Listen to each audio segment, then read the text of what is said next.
MFMCFUI. My name is Toluwalope John, and a big thank you to the executive as well as the academic team for having me and offering the platform to address you all.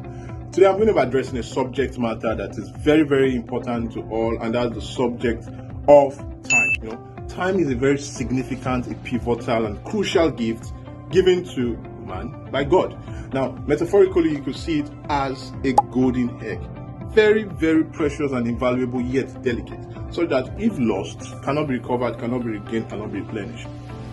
The fundamental of life is based on time. So time makes the difference. Life is life because of time. Now, show me a person whose life is worth emulating. Show me a person of principle, a person of value, a person of essence, a person of influence, a person of affluence. And I will point out to you a person who understands the principle of time and has harnessed the potentials embedded in time. So time makes the difference. Now, we all know that the thief of time is procrastination. Many times we see ourselves as a victim of procrastination.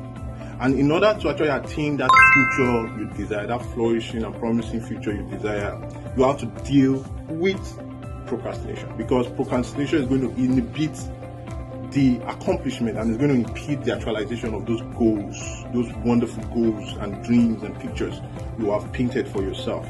You understand? So it's important for us now to deal with procrastination as a student, and it also applies in all areas of our life. So I'm going to be sharing seven tips on how we can actually deal with procrastination. Tip number 1: acknowledge the existence of procrastination. You say to yourself, I mention your name, Toluwalope John. I am a procrastinator. I procrastinate a lot. So you need to acknowledge the fact that there's a problem. Your ability to acknowledge the problem takes you a step closer to the solution. So you have to acknowledge that, yes, I try to procrastinate. I know many times procrastination just marks itself in form of like, I want to relax, I'm just taking a break, it's just for a short while and all that. So you have to acknowledge that one way or the other you are trying to procrastinate. Tip number 2: acknowledge your triggers. What are the things that instigate procrastination? And you know what? Procrastination is not the problem, but actually there's a source. There's something that actually leads to procrastination. So ask yourself, why am I procrastinating? Why am I pushing this thing forward? Are you this kind of person that, I'm like scared of the result? Actually, I'm scared of failure, or you're this person that is like, you're scared of being judged by others. I don't like presentation, I don't like public speaking, I'm not good at writing, so you like, I'm going to write the report some other time and all that. Or you are this kind of person that actually you think too much, you overthink, and that actually leads to what? Paralysis by analysis. You are thinking too much, you overthink, you end up not doing anything. So you have to acknowledge first, and second, you understand your triggers. What are the reasons why I try to procrastinate? It's very important to actually figure it out. Step number 3: break down your tasks. With that gigantic and humongous task you have before you, there is a likelihood that you will not execute that plan. So it's important you actually break it down to some atomic scale. Break it down to small pieces so you'll be able to execute it. An example, I have an essay to work on. First thing I'll do is task number 1. Write an outline. That's task 1. Execute the plan. I'm closer to getting my essay done. Second, maybe go online, search for articles related to the essay, and I'll just read through. That's task number 2. Task number 3, work on the first section of the outline, the introduction. Start, and like that, you just, before you know it, you're done with the essay. So it's very important you actually break down such tasks into tiny pieces. Step number 4: be better at time management. So finish your day before it starts.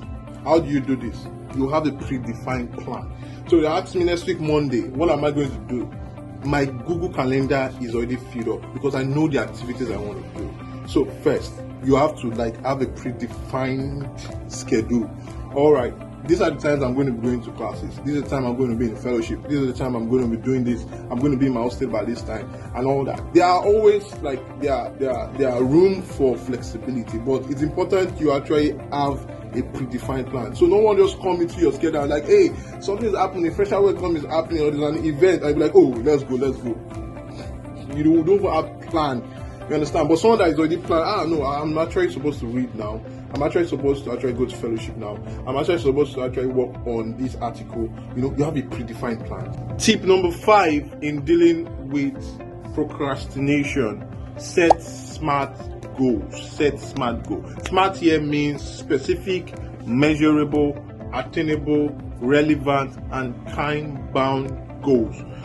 I want to read the first 5 chapters of Chemistry 177 in 3 hours. First 5 chapters, over 100 pages, 150 slides. How? You understand? Set realistic goals, and as much as possible make it specific. Read post 321. That is so vague, right?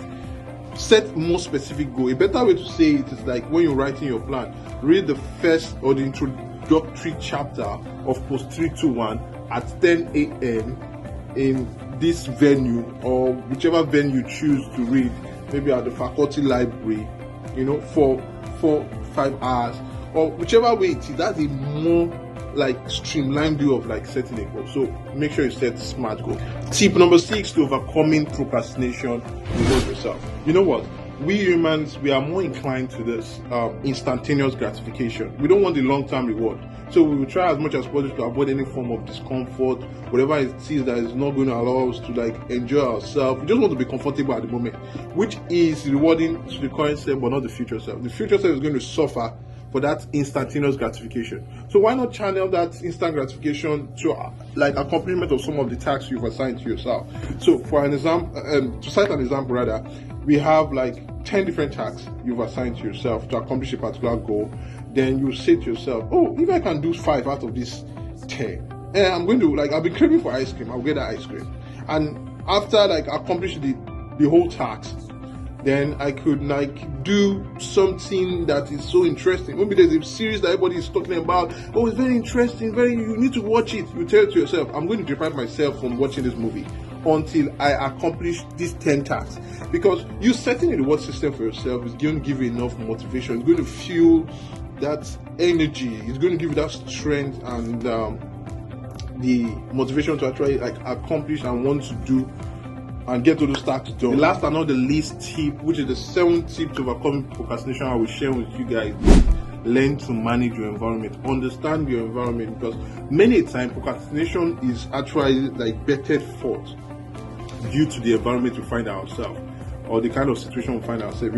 Citing an example, there are certain people, if you are surrounded with, you are going to be distracted, you don't feel productive, or certain location you find yourself, maybe you're in the hostel, you're not going to be productive in the hostel. You distance yourself, spend less time in those kind of situations, maybe those kind of people or that kind of location. Distance yourself. Or it could be that you're on your phone, you're so obsessed with your phone, Instagram and Twitter is the oxygen you breathe in. Do you know what you do? Put your phone on do not disturb. And if you are you're not disciplined enough to put your phone on do not disturb, take your phone, keep it in locker, then just lock it. Go 2 hours away from your room or 1 hour away from your room. Do that stuff you have planned for yourself so that you don't get distracted by all those devices. That is you understanding and managing your environment, because on the long run, your future self is going to look back and say thank you for making all those decisions. Alright, on the final note, I'm going to end with 2 scriptures from the book of Ecclesiastes. The first being Ecclesiastes 9 verse 10. It says, "Whatsoever your hand findeth to do, do it all your mind. For in the realm of the dead where you're going, there's neither walking, nor planning, nor wisdom, nor knowledge." And the second scripture is taken from the book of Ecclesiastes 11 verse 4. It says, "Whoever watches the wind will not plant, and whoever looks at the cloud will not reap." So I ask you, are you looking for the perfect moment? I'm sorry, such doesn't exist. But why not take that time, that moment, and make it perfect? So I say to you, day 1 or 1 day. The choice is for you to make. I pray for a flourishing and fruitful semester ahead. I wish you the very best of God, and I bid you Godspeed. I say Yahweh's blessings, guys.